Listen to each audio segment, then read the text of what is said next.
अस्सलाम वालेकुम नाजरीन। मैं हूं मोहसिन बख्तियार और आप देख रहे हैं मेरा YouTube channel Mohsin thinks. Lecture series के साथ एक मरतबा फिर मैं आपके सामने हाजिर हूं। आज का हमारा जो टॉपिक है वो डिटर्मिनेंट्स ऑफ फॉरेन पॉलिसी। हमने पार्ट वन में देख लिया था कि एक्सटर्नल डिटर्मिनेंट्स के बारे में देखा था। तो आज हम देखेंगे इंटरनल डिटर्मिनेंट्स के बारे में। So let's we go. हमारे पास सबसे पहले जो दो टाइप्स थी वो हमने जैसे पहले पिछले लेक्चर में भी हमने पढ़ा था, एक तो एक्सटर्नल डिटर्मिनेंट्स और दूसरे इंटरनल डिटर्मिनेंट्स। तो आज हम देखेंगे इंटरनल डिटर्मिनेंट्स के बारे में। इंटरनल डिटर्मिनेंट्स कौन कौन से हैं? First of all we should know how many there are how many types of determinants. तो हमारे पास डिफरेंट डिटर्मिनेंट्स हैं। तो इनमें से चंद हम जो पढ़ेंगे, और भी इसके अलावा बहुत सारे हैं, उसको डिटेल में पढ़ने की जरूरत है। लेकिन फिलहाल इस लेक्चर में हम सिर्फ और सिर्फ ये दिए गए डिटर्मिनेंट्स पढ़ेंगे। सबसे पहले हमारे पास है culture and history. Second number पे है geography, size and population. Third number पे है economic development and natural resources. Fourth number पे है मिलिट्री कैपेबिलिटीज। फिफ्थ नंबर पे है पॉलिटिकल सिस्टम। सिक्स्थ पे है personality and character of the leader and political parties and interest groups. And last one है press and public opinion. इसके अलावा एक टेक्नोलॉजी एडवांसमेंट के ऊपर भी एक डिटर्मिनेंट है, वो भी हम लास्ट में हम पढ़ेंगे। सो हमारे पास सबसे पहले कल्चर एंड हिस्ट्री। कि कल्चर और हिस्ट्री जो किसी भी पार्टिकुलर स्टेट की कैसे इन्फ्लुएंस करती है फॉरेन पॉलिसी ऑफ स्टेट के ऊपर। तो बेसिकली जो कल्चर एंड हिस्ट्री, इसका एक इम्पॉर्टेंट इम्पैक्ट होता है on on a foreign policy of a state. If a culture provides a way of thinking, seeing and interpreting the things around them, ये it's mean ये culture shapes ideas. यानी culture जो होता है वो किसी भी एक इंडिविजुअल को एक वे ऑफ थिंकिंग प्रोवाइड करता है। How it thinks, how an individual thinks, how he sees the environment and interpret the things around them. अगर हम देखें कि एक इंडिविजुअल एक अपने जो कल्चर की बेस के ऊपर वो अपने आइडियाज को शेप करता है। अगर हम देखें इसमें, food we eat, the way we dress, the language we speak, the music we listen and to where we live, all form part of the culture. यानी जो ये सारी चीजें एक कल्चर का हिस्सा है, एक कल्चर का पार्ट है। इन चीज के यानी एक इन चीजों का इन्फ्लुएंस है इंडिविजुअल के ऊपर, और इस पूरे होल प्रोसेस का इन्फ्लुएंस है on the foreign policy of the state. यानी एक जो इस कल्चर के इम्पैक्ट जो इंसान की सोच के ऊपर होता है, देन ही यानी formulates the foreign policy of the state. अगर हम हिस्टोरिकल एक्सपीरियंसेस की बात करें, historical experiences like culture and tradition of state exert influence on its foreign policy। जो किसी भी स्टेट के जो बैकग्राउंड, जो हिस्टोरिकल एक्सपीरियंसेस होते हैं, वो जैसे कि कल्चर एंड ट्रेडिशंस हो गई ऑफ स्टेट, वो भी एक फॉरेन पॉलिसी के ऊपर एक इम्पॉर्टेंट इन्फ्लुएंस क्रिएट करती हैं। अगर हम देखें कि अगर हम एग्जांपल लें पाकिस्तान की, पाकिस्तान और इंडिया यानी एक सब कॉन्टिनेंट की, तो उनका जो बैकग्राउंड और हिस्टोरिकल एक्सपीरियंस क्या था, यानी उनके जो भी हिस्टोरिकल एक्सपीरियंसेस थे, उनको यानी उन्होंने आज तक जो आफ्टर इंडिपेंडेंस इंडिपेंडेंस के बाद भी उन्होंने उन तमाम जो इम्पैक्ट्स थे, हिस्टोरिकल इम्पैक्ट्स, उनका इन्फ्लुएंस फॉरेन पॉलिसी के ऊपर आज तक भी रहा है। Countries with a divergent culture and various historical experiences difficult to formulate foreign policies। अगर हम ये मिसाल एग्जांपल लें कि एक जो डिफरेंट कंट्रीज हैं, अगर एक पार्टिकुलर कंट्री है, उसका एक जो कल्चर डाइवर्जेंट कल्चर है, और उसके जो हिस्टोरिकल एक्सपीरियंसेस हैं, मैनी हिस्टोरिकल एक्सपीरियंसेस हैं, तो उनके लिए बहुत मुश्किल होता है फॉरेन पॉलिसी को फॉर्मुलेट करना, other than opposite to the country which have same culture and same historical experiences. So अगर हम इसमें कॉलोनाइजेशन के जिक्र करें, कॉलोनाइजेशन के बारे में देखें, तो colonisation is an other dimension of historical experiences. यानी कॉलोनाइजेशन जो पार्ट है ये भी हिस्टोरिकल एक्सपीरियंसेस में आता है।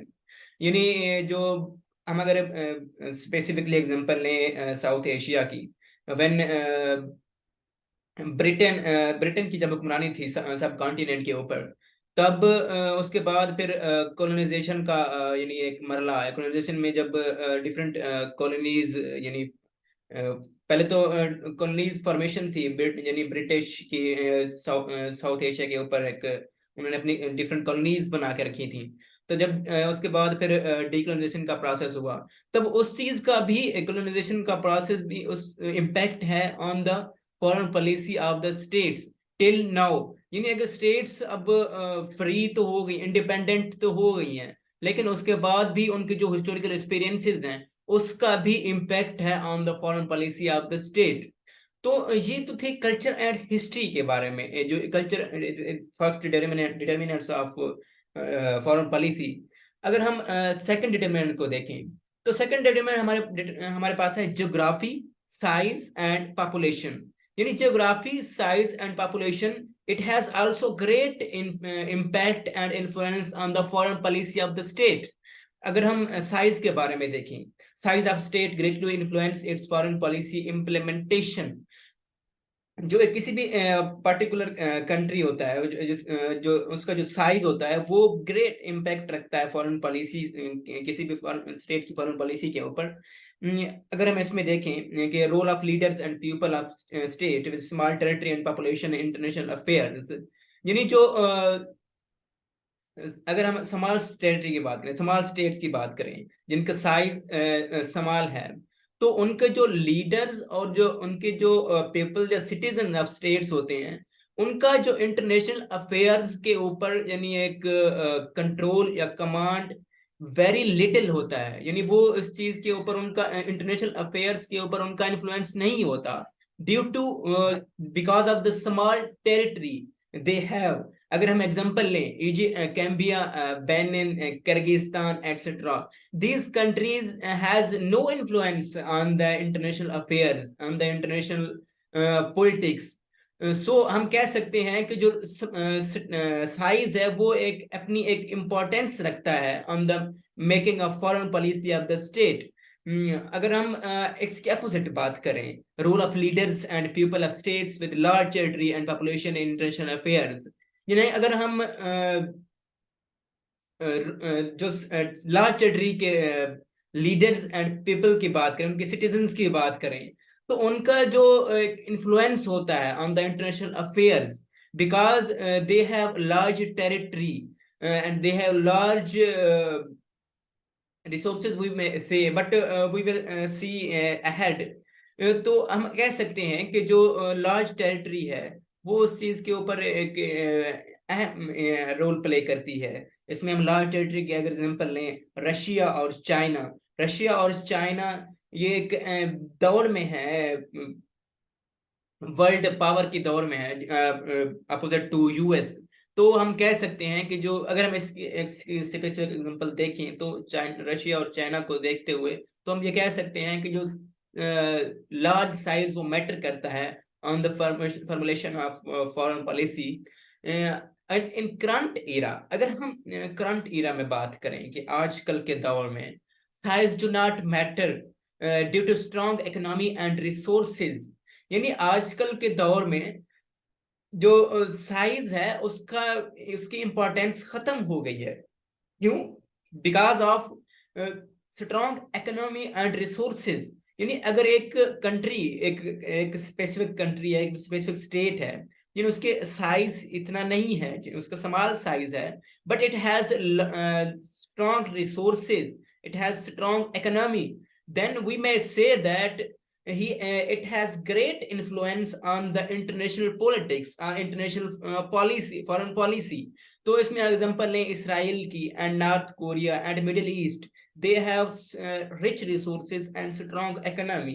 सो इनकी जो एक अहम एक इम्पोर्टेंस है in the foreign policy and in international politics. So इसमें जो करंट इरा ये चीज नेग्लेक्ट करती है कि जो साइज है वो मैटर नहीं करता in in formation of foreign policy और इन इंटरनेशनल पॉलिटिक्स।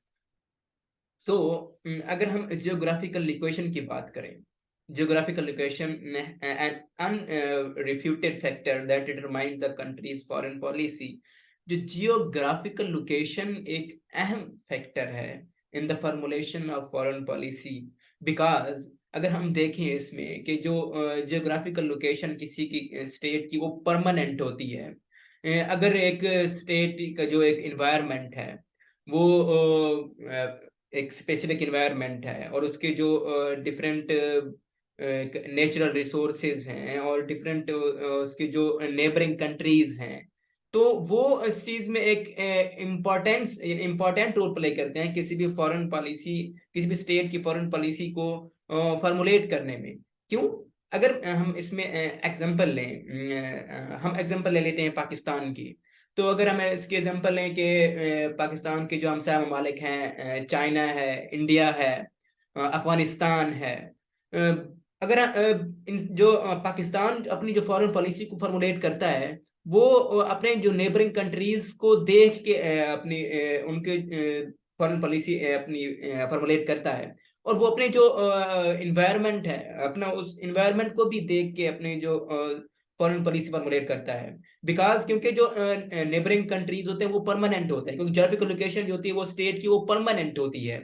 अब अगर हम इसमें एग्जांपल लें Turkey, Israel and Gambia, Libya. अगर हम स्पेसिकली इसमें टर्की के एग्जांपल लें तो क्योंकि टर्की एक उसका एक पार्ट यूरोप में है, एक पार्ट एशिया में है। तो हम यही कह सकते हैं कि जो उसकी भी एक जो एक अहम जियो पॉलिटिकल लोकेशन है, जियोग्राफिकल लोकेशन है। अगर हम इसमें देखें कि in 19th century US adopted isolation policy mainly on account of its geographical location. 19th century में यूएस ने अपनी एक आइसोलेशन पॉलिसी अडॉप्ट की थी। तो उसमें वो सक्सेसफुल रहा था। क्यों? Because due two of its geographical location. क्योंकि जो यूएस है वो आइसोलेटेड है वर्ल्ड से। बिकॉज ऑफ द सी। क्योंकि जो दूसरी जो पार्ट है वर्ल्ड का, जो डिफरेंट स्टेट्स हैं वो यूएस से यानी कनेक्टेड नहीं है, ग्राउंडली कनेक्टेड नहीं है। तो इसलिए वो यूएस ने अपनी जो एक आइसोलेशन पॉलिसी अडॉप्ट की थी, तो वो भी एक जियोग्राफिकल लोकेशन का एक पार्ट था, एक इम्पोर्टेंस थी। Importance of geographical location is declined due to technological and scientific development.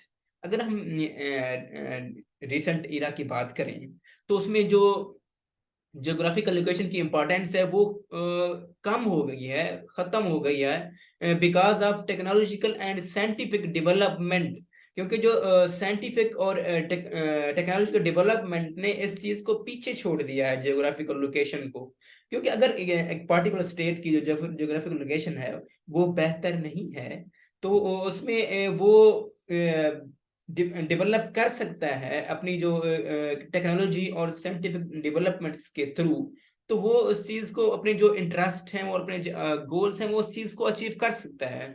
तो रिसेंटली हम ये करंट एज में हम ये कह सकते हैं कि जो जियोग्राफिकल लोकेशन है उसकी जो इम्पोर्टेंस है वो कम हो गई है। बट ये बात एक मस्ट है कि जियोग्राफिकल लोकेशन एक इम्पॉर्टेंट फैक्टर है in the formulation of foreign policy. अगर हम इसमें डॉक्टर एयर्स वर्ड्स,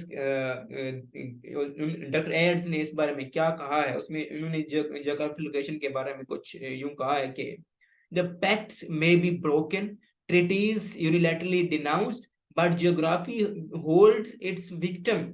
यानी पैक्ट्स और जो ट्रीटीज हैं वो यानी खत्म हो सकती हैं, बट जो जियोग्राफिकल लोकेशन है वो एक जियोग्राफी जो है वो एक परमानेंट थिंग है of A state. So it has a great influence on the foreign policy. तो नेक्स्ट हमारे पास है economic and natural resources, economic development. ये थर्ड हमारे पास डिटर्मिनेंट है ऑफ द फॉरेन पॉलिसी। तो इसमें हम ये देखते हैं कि एक पार्टिकुलर स्टेट की जो इकोनॉमिकल डेवलपमेंट है उसका क्या लेवल है, उसका level of economic development of particular country of a particular state, यानी एक स्टेट की जो इकोनॉमिक डेवलपमेंट है उसका क्या लेवल है, यानी वो किस हद तक इकोनॉमिकली डेवलप्ड है। Advance industrial countries and role in the world politics. जो एडवांस्ड इंडस्ट्रियल कंट्रीज होते हैं वो उनका जो वर्ल्ड पॉलिटिक्स में एक इम्पोर्टेंट रोल होता है। इसमें अगर हम एग्जांपल लें यूएस, रशिया, जर्मनी, फ्रांस, तो एक्सेट्रा एंड मैनी मोर, इन जो इंडस्ट्रियल कंट्रीज हैं, जो एडवांस इंडस्ट्रियल कंट्रीज हैं, वो उनका जो एक मेन एक इम्पोर्टेंट रोल होता है in the foreign policy, in the international politics. क्यों? क्योंकि जो बाकी जो नेशंस हैं, डेवलपिंग नेशंस हैं, वो इन एडवांस इंडस्ट्रियल कंट्रीज के ऊपर डिपेंडेंट हैं। तो we may say that they have great impact on the foreign policy of the states. अगर हम यूएस की बात करें, US and its foreign interest, US के अपने फॉरेन ट्रस्ट होते हैं, वो यानी यूएस फॉरेन एड प्रोवाइड करता है डिफरेंट जो डेवलपिंग स्टेट्स को, और वो उस चीज को इंस्ट्रूमेंट के तौर पर यूज करता है as instrument of foreign policy. On the other hand, small states like Gambia pursue a limited and calculated foreign policy। अगर हम दूसरी साइड पे देखें, जो स्मॉल स्टेट्स हैं लाइक गैम्बिया, वो परसू करती हैं limited and calculated foreign policy. क्यों? क्योंकि उनकी जो क्या कहते हैं, एक इकोनॉमिक डेवलप नहीं है, because they are less in economic development and they have not a lot of natural resources, so they have less impact on the foreign policy of the states.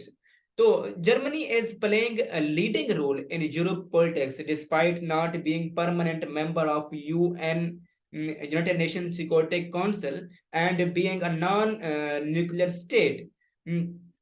अगर हम जर्मनी की बात करें, क्योंकि Germany एक Europe में एक अहम रोल प्ले कर रहा है और वो एक नॉन न्यूक्लियर स्टेट भी है, एक हैरानगी की बात है कि वो एक नॉन न्यूक्लियर स्टेट है और वो यूनाइटेड नेशन सिक्योरिटी काउंसिल का परमानेंट मेंबर भी नहीं है, फिर भी वो यूरोप में एक फॉरेन पॉलिसी में एक अहम किरदार अदा कर रहा है। तो हम इसमें यही चीज एक हम देखते हैं मैटर करती है, इकोनॉमिक डेवलपमेंट और टेक्नोलॉजिकल एडवांसमेंट, ये चीज मैटर करती है क्योंकि जो जर्मनी एक इंडस्ट्रियल हब है, one of the industrial country, so it has a great impact in the foreign policy. अगर हम the available natural resources of state influence foreign policy। जो अगर हम नेचुरल रिसोर्सेज की बात करें, जो डिफरेंट स्टेट्स में जो अवेलेबल नेचुरल रिसोर्सेज होते हैं, वो इकोनॉमिक डेवलपमेंट में अहम इंपॉर्टेंट रोल प्ले करते हैं, और देन इकोनॉमिक डेवलपमेंट वो एक कंट्री की फॉरेन पॉलिसी में एक इंपॉर्टेंट रोल प्ले करता है। तो नेक्स्ट हमारे पास है मिलिट्री कैपेबिलिटीज, जो fourth determinant of foreign policy. military strength of the particular state has great influence on the foreign policy of the state। यानी जो मिलिट्री स्ट्रेंथ है वो एक मैटर करती है किसी भी स्टेट की, कि उसके पास जो मिलिट्री जो स्ट्रेंथ है वो क्या है। अगर capability to defend its border against arm aggression, कि आया जो एक स्टेट है वो उसके पास इतनी कैपेबिलिटी है कि वो अपनी जो स्टेट को डिफेंड कर सके against the arm aggression, against any enemy। So अगर हम great military capability is directly proportional to change in foreign policy peaceful to aggressive. अगर किसी भी स्टेट की जो मिलिट्री पॉलिसी है वो एक ग्रेट मिलिट्री पॉलिसी है, इससे ग्रेट इम्पैक्ट है, तो उस वो एक is directly proportional to change in foreign policy, यानी वो एक डायरेक्टली इन्वॉल्व होता है in the changing of foreign policy from peaceful to aggressive. यानी अगर एक स्टेट यानी उसके पास पहले ग्रेट मिलिट्री कैपेबिलिटी नहीं थी, तो वो उसकी जो तरजीह थी वो पीसफुल थी। यानी उसके बाद अगर वो ग्रेट मिलिट्री कैपेबिलिटी यानी उसके पास एक ग्रेट मिलिट्री इन्फ्लुएंस है, तो वो अपनी जो पॉलिसी है, जो फॉरेन पॉलिसी है, उसको पीसफुल से एग्रेसिव की तरफ चेंज कर लेते हैं। तो इसका एक इम्पोर्टेंट रोल है in the foreign policy. States with high military capabilities like US, China and Russia tend to be active and vigorous in pursuing their foreign policy objectives in international system। अगर हम इन जो states की बात करें, US, China और Russia की, तो वो उनकी एक स्ट्रॉन्ग मिलिट्री कैपेबिलिटी है और वो अपना एक एक्टिव यानी एक रोल प्ले करते हैं जो इंटरनेशनल सिस्टम के फॉरेन पॉलिसी ऑब्जेक्टिव्स के ऊपर। क्योंकि उनमें एक तो वो एक कंपटीशन है यूएस, चाइना और रशिया के दरमियान वर्ल्ड पावर का। सो उनके पास एक स्ट्रॉन्ग मिलिट्री कैपेबिलिटी है, तो वो इस चीज में फॉर जो इंटरनेशनल पॉलिटिक्स, इंटरनेशनल जो फॉरेन पॉलिसी उसके ऊपर एक इम्पोर्टेंट इन्फ्लुएंस रखते हैं। तो नेक्स्ट फिफ्थ वन हमारे पास है political system. Political system also has also influence the foreign policy of the state. अगर इसमें हम बात करें political organisations and institutions in a country, in a state, अगर हम किसी भी स्टेट के अंदर पॉलिटिकल ऑर्गेनाइजेशन और इंस्टीट्यूशंस के बारे में बात करें, तो उनका भी एक ग्रेट इन्फ्लुएंस होता है after formulating a foreign policy of the state. जो पॉलिटिकल ऑर्गेनाइजेशंस होती हैं और जो इंस्टीट्यूशंस होती हैं, वो फॉर्मुलेट करती हैं वो जो उसकी जो एक कंट्री, एक स्टेट की जो पॉलिटिक्स में जो रद्द-बदल होता है, उस चीज में एक अहम रोल प्ले करती हैं। और वो चीज फॉरेन पॉलिसी ऑफ स्टेट में एक अहम रोल प्ले करता है। हमारे पास टू टाइप्स ऑफ गवर्नमेंट्स होती हैं इन अ स्टेट। एक अथॉरिटेरियन फॉर्म ऑफ गवर्नमेंट और एक होती है डेमोक्रेटिक फॉर्म ऑफ गवर्नमेंट। जो अथॉरिटेरियन फॉर्म ऑफ गवर्नमेंट होती है, वो एक यानी decision making in one hand, यानी एक डिक्टेटर वी में से जो पावर होती है, वो डिसीजन मेकिंग की पावर होती है, वो एक एक हाथ में होती है, वो डिक्टेटर के हाथ में होती है। Also lead to isolation in international politics like North Korea, Myanmar. यानी जो अब जैसे अथॉरिटी तो एक एक बंदे के पास है, एक पर्टिकुलर पर्सन, एक पर्टिकुलर इंडिविजुअल के पास है, तो वो अपने जो फैसले है वो स्टेट के इंटरेस्ट को नहीं देखेगा। वो अपने जो अपने जहन में, ख्याल में जो भी यानी डिसीजन लेगा, तो उस चीज को वो इम्प्लीमेंट करेगा। तो ये चीज जो इंटरनेशनल पॉलिटिक्स में it leads to isolation of that particular state. इसमें एग्जांपल हम नॉर्थ कोरिया या म्यांमार की हम एग्जांपल ले सकते हैं। अगर अगर आगे हम इसके अपोजिट हम देखें डेमोक्रेटिक फॉर्म ऑफ गवर्नमेंट में, तो उसका जो प्रोसेस होता है वो स्लो होता है as compare to authoritarian government. क्योंकि इसमें जो एक लॉन्ग टर्म प्रोसेस होता है, इसमें जो आप एक तो अपने जो सिटीजन होते हैं ऑफ द स्टेट, उनको आप रिस्पॉन्सिबल होते हो आपने, और दूसरा एक डिफरेंट वे के जरिए से आपने पहले एक अपनी जो एक राय है वो पेश करनी होती है in the constitution, in parliament. आपने उस चीज से उससे आप उसके बाद आप जो डिफरेंट प्रोसेस के थ्रू आपने उस चीज को लेके चलना होता है। तो ये जो प्रोसेस होता है ये स्लो होता है और कॉम्प्लिकेटेड होता है as compare to authoritarian form of government. तो हम इस चीज से अंदाजा लगा सकते हैं जो पॉलिटिकल सिस्टम है वो उसका एक अहम यानी एक किरदार होता है of the formulating the foreign policy of the state. हमारे पास नेक्स्ट है personality, personality and the this one, oh sorry, personality and character of the leader. Six one हमारे पास है personality and character of the leader. इस ये भी एक अहम रोल प्ले करता है in the foreign policy of the state. इसमें अगर हम देखेंगे role of personality in foreign policy is cognitive process.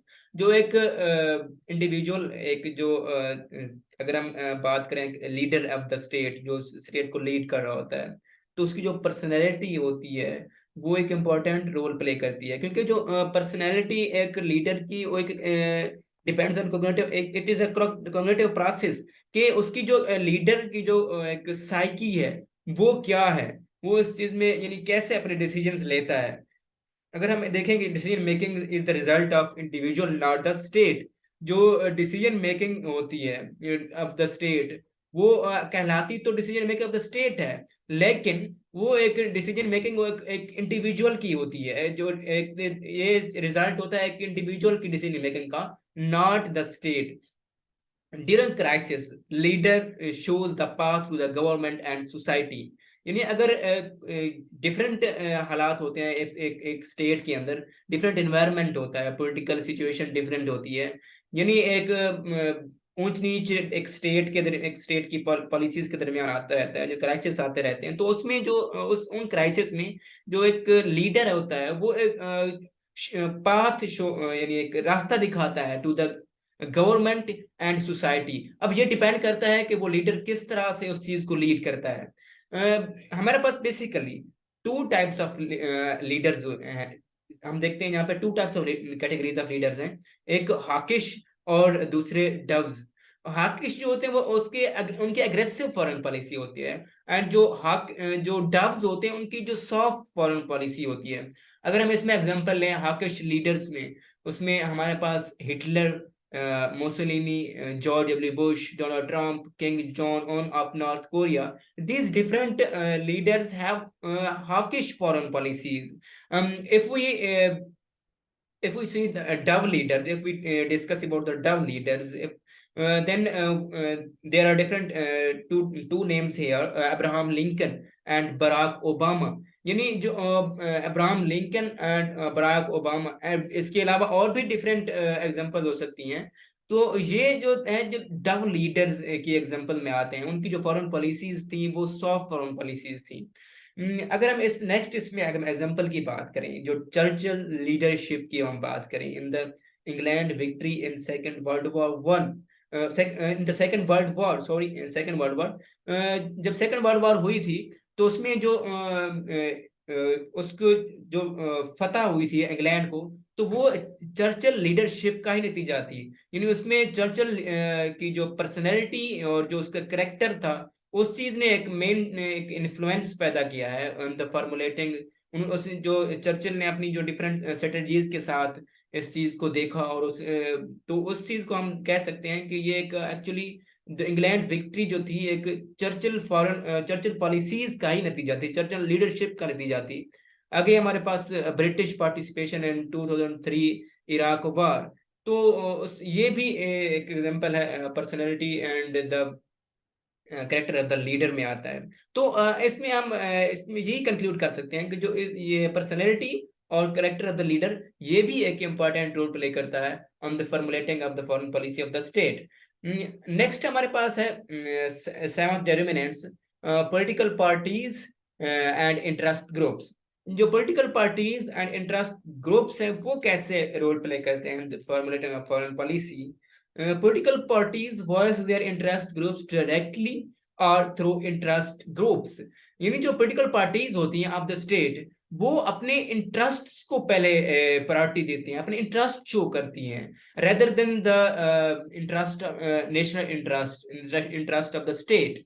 तो वो अपने जो इंटरेस्ट शो करती हैं, और इंटरेस्ट को अचीव करने के लिए वो अपने जो डिफरेंट जो इन्फ्लुएंस करती हैं on the politics of the state, influence the government of the state. And अगर हम बात करें मल्टी पार्टी सिस्टम की, multi party system and coalition governments, और उनकी जो ये चीज कन्फ्लिक्टिंग व्यूज पैदा करते हैं, जो conflicting views and interest which influence foreign policy formation of the state. जो मल्टी पार्टी सिस्टम होता है या कोलिशन गवर्नमेंट होती है, तो वो यानी एक सक्सेसफुल गवर्नमेंट नहीं कहलाती, क्योंकि उनके जो गवर्नमेंट, पहले तो वो एक कोलिशन गवर्नमेंट होती है, जो डिफरेंट जो पार्टीज होती हैं वो मिलकर एक गवर्नमेंट बनाती हैं।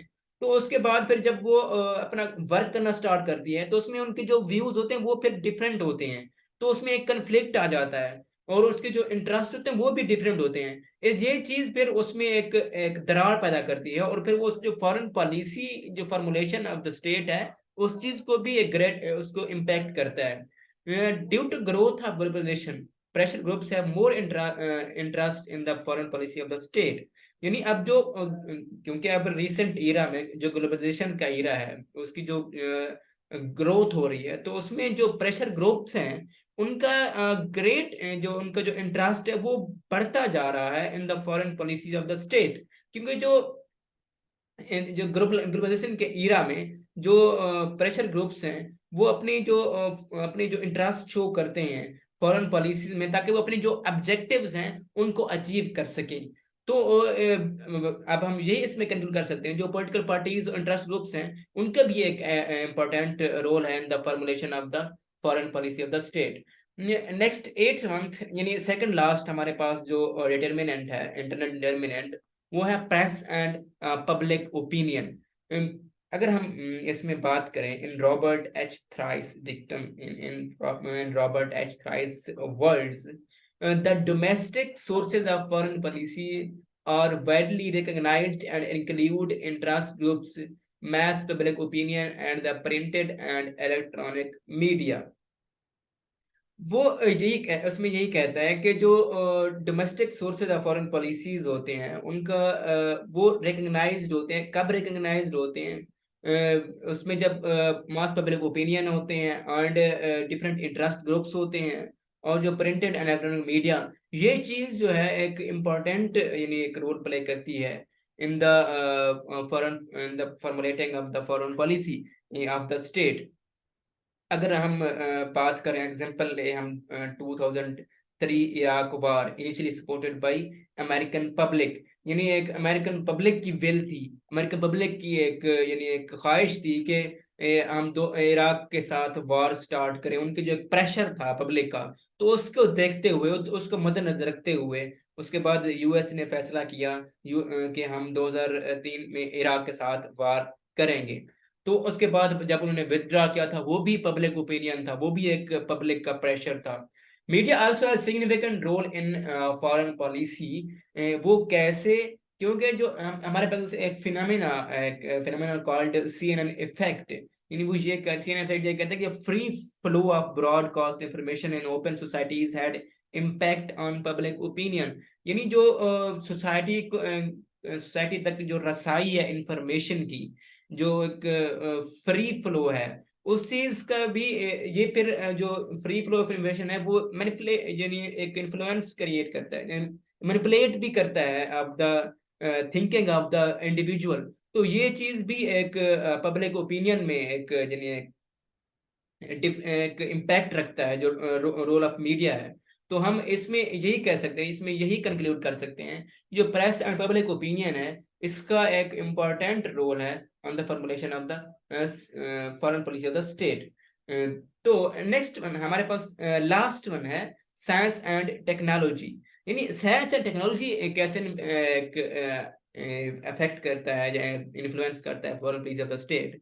अगर हम बात करें हिलरी क्लिंटन की, Hillary Clinton Hillary Clinton in her tenure as secretary of the state one said, उन्होंने एक बार ये कहा था कि just as the interest has changed virtually every aspect of how people world wide live, learn, consume, and communicate. Connection technologies are changing the strategic context for diplomacy in 21st century. Recent advances of technology, अगर हम recent advances of technology की बात करें, तो वो एक अपना जो 21st century and onwards, वो एक अपना ग्रेट इन्फ्लुएंस कायम कर रहे हैं, और जो अपने एक ग्रेट इम्पैक्ट कायम कर रहे हैं। यानी एक अगर एक पर्टिकुलर कंट्री एक टेक्नोलॉजिकल एडवांसमेंट है उसकी, तो वो आजकल के जो रिसेंट जो टेक्नोलॉजी के दौर में वही समझा जाता है कि वो एक डेवलप्ड कंट्री है, डेवलप्ड स्टेट है। Impact of science and technology on human society and national security has made states and foreign policy professionals to use it as tool in successfully negotiating international affairs. यानी जो आजकल जो science and technology का impact है on the human society and national security, उसके जो impact ने जो स्टेट्स और जो स्टेट्स की फॉरेन पॉलिसी है और जो प्रोफेशनल्स हैं, उनके लिए इसको उन्होंने एज अ यूज करना स्टार्ट, इसको एज अ टूल यूज करना स्टार्ट कर दिया for the successful negotiating in international affairs. यानी जो जो इंटरनेशनल अफेयर्स को अंदर जो नेगोशिएशंस करते हैं, तो वो उसमें जो साइंस एंड टेक्नोलॉजी को एक एज अ टूल यूज करते हैं। इसमें USA, Germany, China and Japan are in position to play crucial role in international politics due to their technological advancement. जो यूएसए है और जर्मनी है, चाइना है एंड जापान, वो एक इम्पोर्टेंट यानी एक पोजीशन पे है to play crucial role in international politics, यानी वो जो इंटरनेशनल पॉलिटिक्स में एक अहम रोल प्ले करते हैं due to their technological advancement, क्योंकि उनके पास टेक्नोलॉजिकल एडवांसमेंट है, उनके पास टेक्नोलॉजी डेवलपमेंट है। अगर हम इसमें एग्जांपल देखें लास्ट में, aggressiveness of North Korea as due to technological advancement, जो इन रिसेंट इरा जो नॉर्थ कोरिया है वो एग्रेशन दिखा, क्योंकि नॉर्थ कोरिया जो state itself not a great territory, it is a small territory, but it has a technological advancement, so that's why they are showing aggressiveness to the world, to the world power. That's why they start nuclear test in sixth nuclear test of the world in 3rd September 2017। यानी उन्होंने अपना जो एक six nuclear test किया 3rd सितंबर 2017 में। और ये बात ये एक हैरान कुन है, क्योंकि अब after the non proliferation treaties and prohibition यानी from the US and world powers, यानी जो पूरी वर्ल्ड पावर्स ये डिसाइड कर लिया था कि हम न्यूक्लियर वेपन्स नहीं बनाएंगे for preventing the world from a great damage, from great destruction. But इसके बावजूद नॉर्थ कोरिया ने अपना जो एटॉमिक पंप है उसका टेस्ट किया और शो किया वर्ल्ड पावर्स को कि हमारे पास टेक्नोलॉजी है और हम ये कर सकते हैं। और जो वर्ल्ड है वो भी बेबस दिखाई दी वर्ल्ड पावर्स, इसलिए क्योंकि उनके पास टेक्नोलॉजी का एडवांसमेंट है और वो उस चीज को यानी इसमें इन्फ्लुएंस नहीं कर सकते, इस चीज में उनका कोई इम्पैक्ट नहीं था। तो रिसेंट एरा में जो टेक्नोलॉजी है वो इसका जो ग्रेट इम्पैक्ट है on the formulation of the state. So आज के लिए हमारा यही टॉपिक था। उम्मीद है आपको समझ आ गई होगी। अगर कुछ यानी क्वेश्चन हो तो आप वो भी पूछ सकते हैं कमेंट्स बॉक्स में। और आज के लिए इतना ही। मिलते हैं नेक्स्ट लेक्चर में। अपना ख्याल रखिएगा। अल्लाह हाफिज।